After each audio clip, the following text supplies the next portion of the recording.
I think what the craftsmen have is they themselves have the knowledge of what they can do and can't do, and there is a memory of how we did things that was handed down to them. So we can continue from there. They are the bridge between the our past and future for me. Because what you make makes you. If you don't engage yourself, embodied learning will not happen. Let me go back to what Anupama was saying, that a rat race, and funnily we always say the rat race is for rats and not for human beings. Um, Same day here, the addiction to air conditioner, and I'm using word addiction very consciously here, that addiction to air conditioner is not helping us for our body. It's also definitely not helping the environment and earth. Similarly, it's very natural to build with local materials. It's the most logical thing. Whether it's a beehive or a honeycomb or a spider web and termites and humans, nobody needed to go to another country and ship intercontinentally materials. I mean, what is so complicated in a building that you need to ship materials from other countries? Well, this is it, the Conscious Collective, third edition of this beautiful festival, which is courtesy Godrej Enterprises Group, 12th, 13th, 14th of December. The theme this year is Reclaiming Cool, Beating the Heat Together. There are some incredible conversations, workshops, children's activities, installations, experiences, and of course, screenings. And for today's discussion, I'm very pleased to welcome two people who are involved with the festival. Dr. Anupama Kundoo is Professor of Architecture and founder Anupama Kundoo Architects. Wonderful to see you. How are you, Anupama? Very well. Looking forward to the conversation. And also joining us is Dr. Rajan Rawal. He's Professor, CEPT University, and Executive Director at the Center for Advanced Research in Building Science and Energy. Hi, Rajan. How are you? All well? I'm all well, very much comfortable right now, thermally as well. Thank you. Lovely. Anupama, your work often emphasizes the quote-unquote intelligence of materials. I find that very fascinating. What experiences first convinced you that materials themselves can guide the entire design process? It's something I cannot look back to when I discovered that, because since you're born, you know it. When you fold your paper boats or do origami, you know that certain forms that you do with paper are not what you're going to do when you're sitting with clay, with a potter's wheel. You've always seen the world to be like that. And materials have properties and vulnerabilities. And that's the vulnerabilities, let us mold them to make the right thing. So I think the materials, it's actually we are expected to be doing the intelligent part. The materials have their properties and we have to know them. Wonderful. Rajan, you spent years studying how people actually experience heat. What is one everyday misconception about the word comfort, the feeling comfort, that you wish more and more people understood? Thanks. So I think the notion of comfort can be seen in various perspectives. My work is more about thermal comfort, and that too within the building and outside building. Comfort also relates to visual comfort, oral comfort, and mental comfort, and many other things. My focus is primarily on buildings and intersection of buildings and thermal comfort. I think the misconception most of the time we have about comfort, or rather thermal comfort, is that at least in India or tropical countries, and the moment you feel cool, people feel it's comfortable, which is not the case. It is cooler. Comfortable means that you don't feel cool, you don't feel hot. In a technical term, we call it a neutral. So most of the time when people seek comfort, they actually seek cooling, and that leads to many other challenges and problems, including health and environment, which we may talk about some point in time. But most of the time, misconception about comfort is, yes, it's thermal comfort, and most of the time in India, thermal comfort means cooler, which is not correct way of looking at the comfort. Well, if you want to hear these excellent, very eloquent professionals speak, then Conscious Collective is the place. What's happening is the Godrej Enterprises Group actually takes over their facility in Vikhroli and converts it into a beautiful, beautiful space where you can come and experience not just these conversations, but some wonderful installations. And Dr. Rajan Rawal is in a panel with Sheila Sriprakash and Madhav Pai. This is at 3:15 in the afternoon on the 13th of December. Dialogues on conscious living, collective responsibility, and resilient business is the overriding category.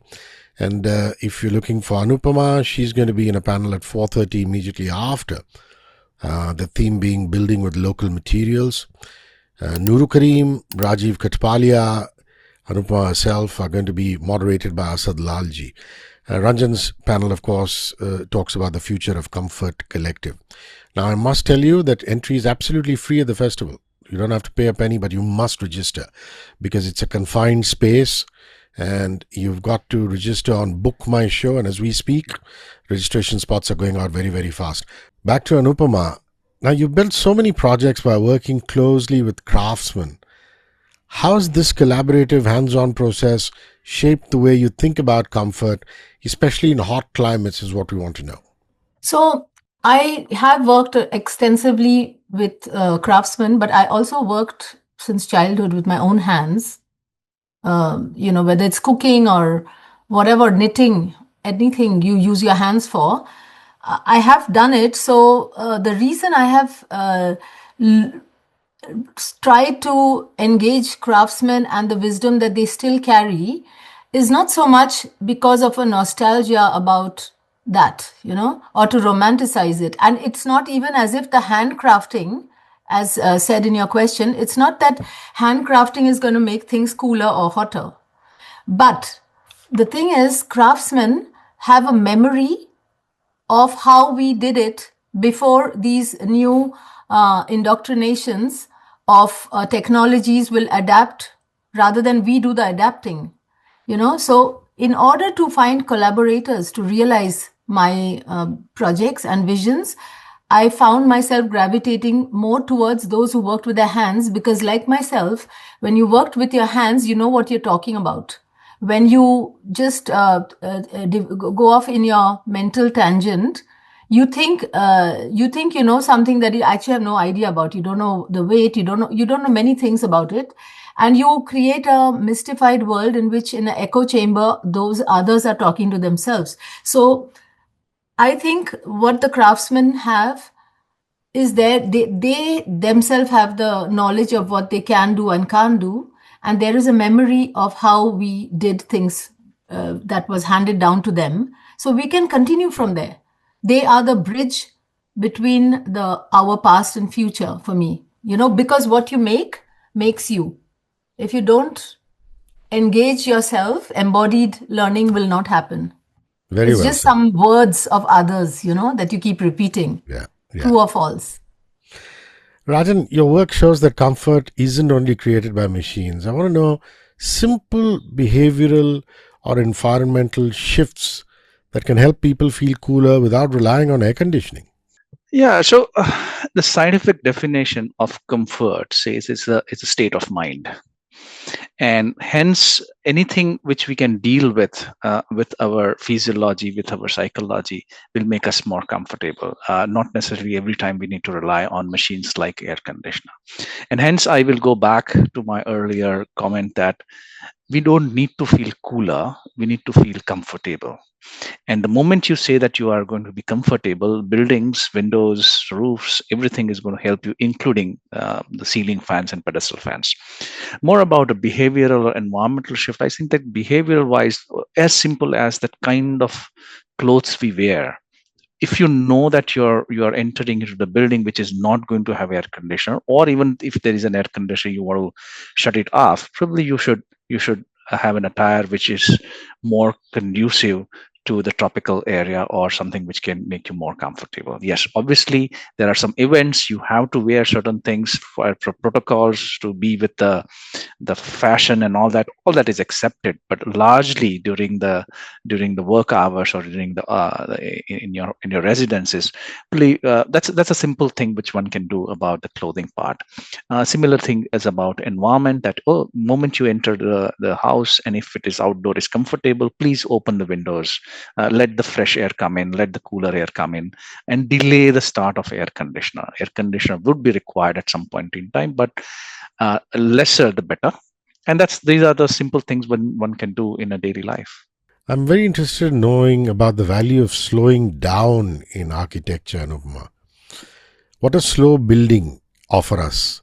You speak of this often, that fast industrial construction cannot, especially when it comes to living well in an increasingly warming world. I mean, this sentence of slowing down can be taken on different levels.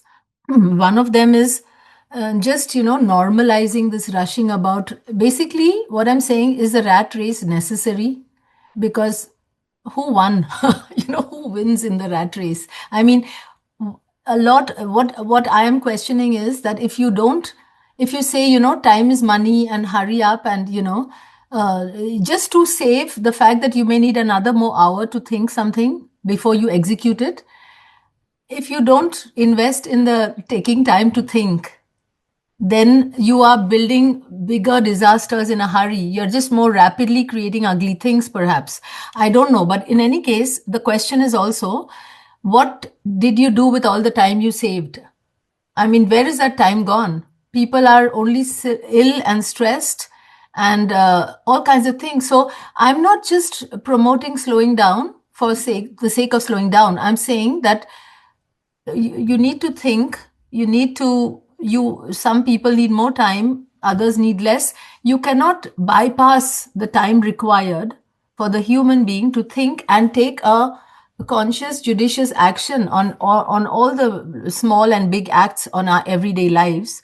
And I think people are using this more of as an excuse, I feel, to be lazy or to normalize bad things or bad practices. And it's as if the majority of people repeated a lie, it doesn't become the truth. So I'm questioning some narratives that condition us to normalize that the fast pace, as if because of evolution we are required to be fast paced. In fact, when you hurry up, you only delay things because you do mistakes and then you have to fix them. And people don't even know what they don't know because they're not taking time to connect with their own consciousness. So that's what I was talking about. Rajan, you often talk about comfort emerging from an interaction between climate and human behavior. What have you learned about how our daily habits shape the way we feel heat? So let me go back to what Anupama was saying, that a rat race, and funnily we always say the rat race is for rats and not for human beings.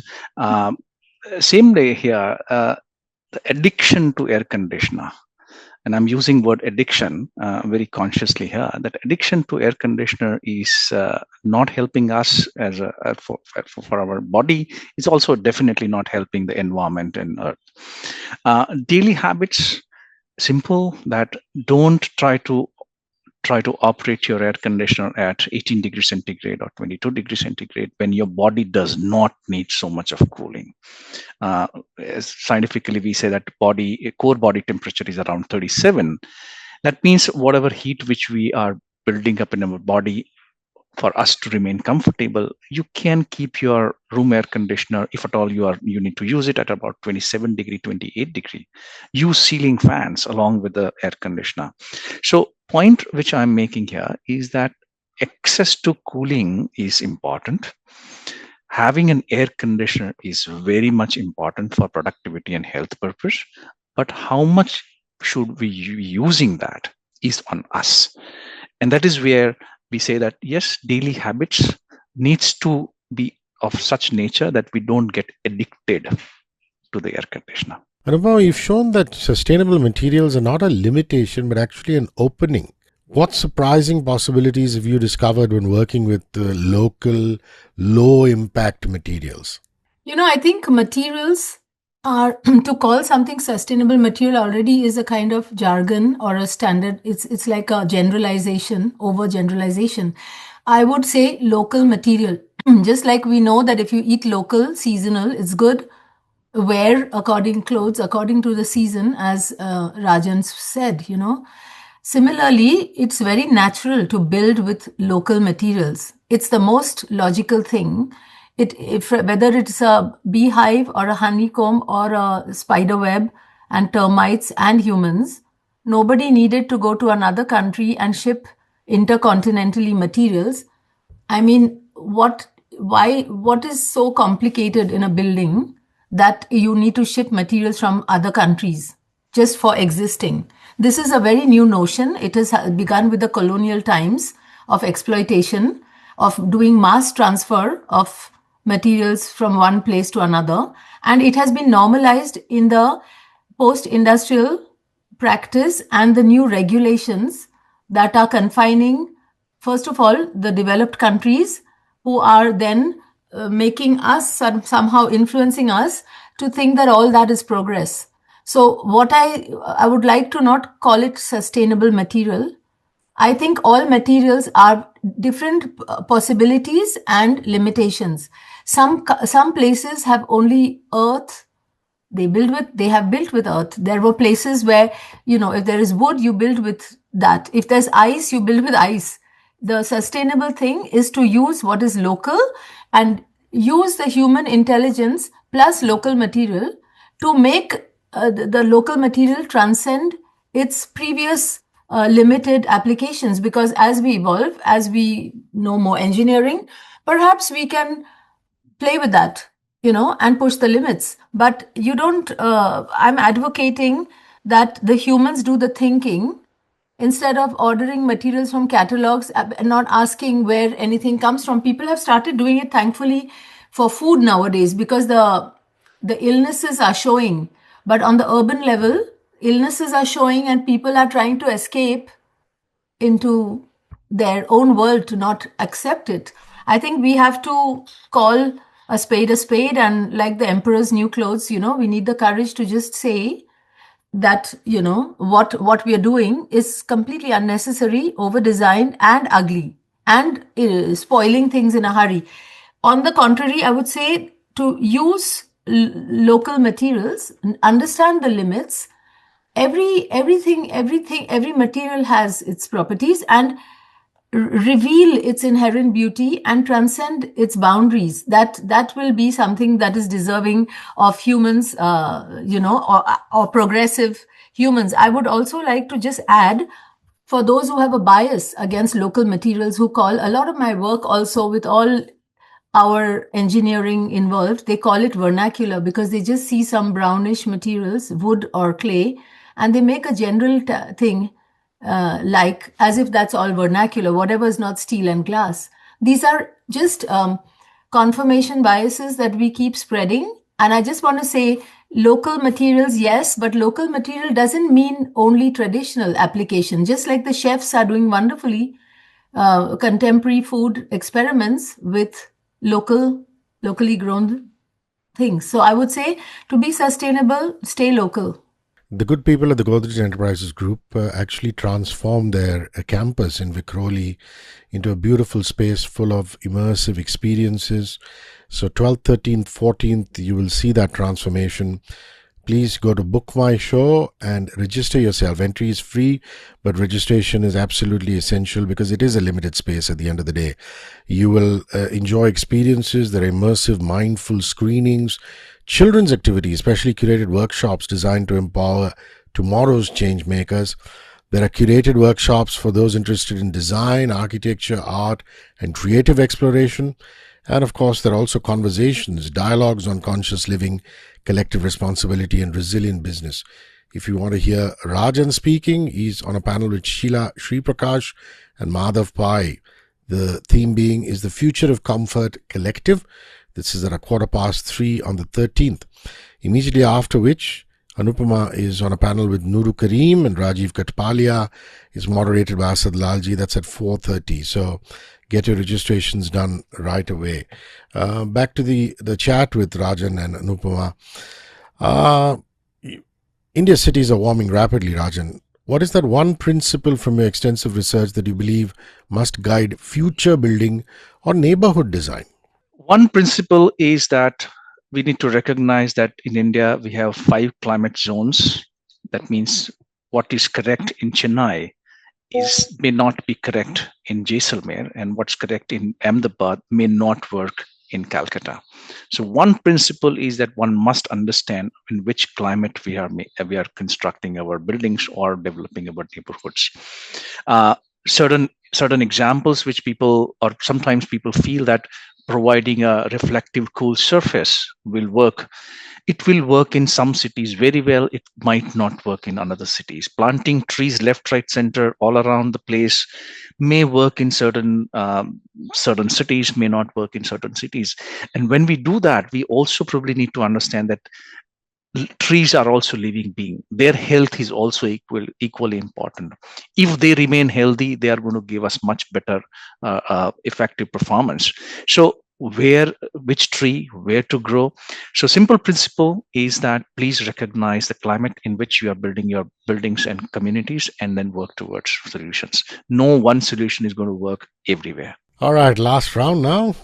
Anupama, if you could leave Conscious Collective audiences with one simple idea about how to build and live with more awareness, what would that idea be? That's my last one to you. I would like us to remember that the whole central purpose of architecture is an extension of shelter, is an extension of comfort, climatic comfort, and all the other conditions that we have to provide ourselves in order for human life to be optimized and progress.